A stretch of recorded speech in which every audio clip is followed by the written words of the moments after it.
Hello and welcome back to the MCFC Lads YouTube channel. There's a lot going on at Manchester City at the moment. It seems like throughout this international break there's been a lot of changes behind the scenes. There's been a lot of talk about stuff behind the scenes. So I thought I'd just give you another video, tell you what's been going on. There's not been too much news from a player perspective, but as I said, behind the scenes, obviously Txiki and the director of football at Manchester City, is leaving at the end of the season. He's now 60 years of age. He actually planned to leave when he was 55 years of age, and he's now leaving. He might stay in football, who knows, but he will leave, and some people do believe that this will tie into Pep Guardiola's departure from the club. I'm not sure. Nobody's actually sure whether Pep will stay. He even said himself recently that he doesn't even know, and if he does know, or when he does know, he will let everybody basically know whether he's leaving or whether he's staying.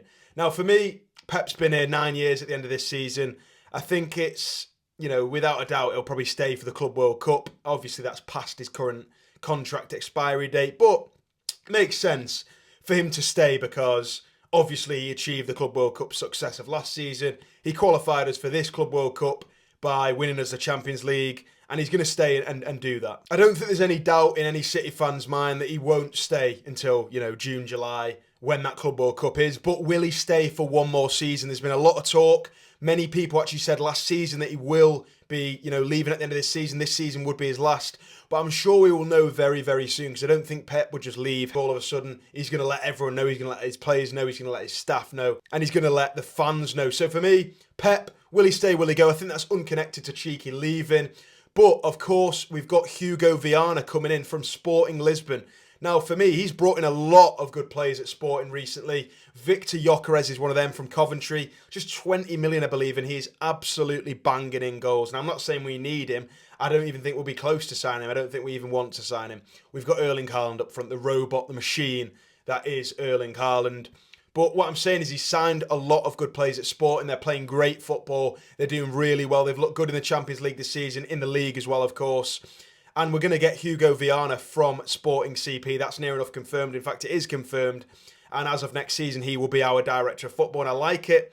It makes sense as well, the connections to the current manager of Sporting Lisbon, Ruben Amorim. I think I've said that right. Ruben Amorim, maybe. Don't know how to say his name, but the manager at Sporting, he's young, 39 years of age. And it would make sense to bring him in after Pep Guardiola, given his connections to the new director of football. It would make sense to kind of move that framework over from a successful Sporting side to Manchester City, obviously a bigger project, a bigger club, and a club with far more resources. But that is one thing going on behind the scenes. A new director of football, a potential new manager, and I'm not sure if Pep extends, I'm not sure whether he'll still be available for us to get as manager, but who knows? For me, the priority is just lock down Pep for as many years as possible. If he stays even one more year, I think that's absolutely amazing. He's the greatest manager of all time.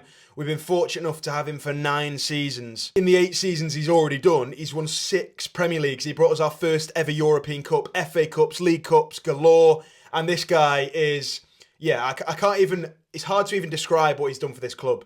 When he came in, the club was quite old, it was aging, a City past it, all this investment. People were challenging him, bold, fraud, he's not going to be able to do it in England. And he's just absolutely stomped through England. It took him 1 season to get 100 points. Unprecedented. The greatest manager of all time.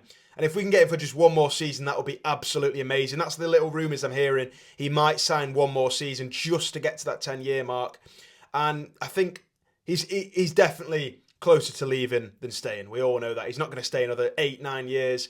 I doubt he'll even stay 3 or 4 more, unfortunately. But I think if he did stay 1 to 2 more, that would be absolutely amazing. Ruben Amorim, though, it makes sense. City looking into the options. We're not going to do Man United and just go, oh, we're going to sack the manager. Oh, wait, no, we can't. There's no other options. We're planning ahead. I really like to see it. It's obviously a framework we've always used. We're signing new players, bringing young players through to replace, the likes of David Silva with Foden. It makes sense. We are always looking 5 steps ahead of everyone else.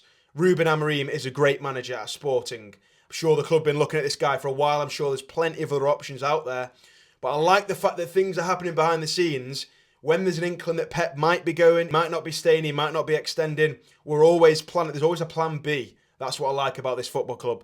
We always know what's coming next and we're prepared for it. Other football clubs have no clue. Outside of obviously the behind the scenes stuff, Pep staying, Pep leaving, whatever happens, the director of football. There's been a few quotes from a particular position in goalkeeper. Ederson said there was a big offer on the table from Saudi. It was unusual.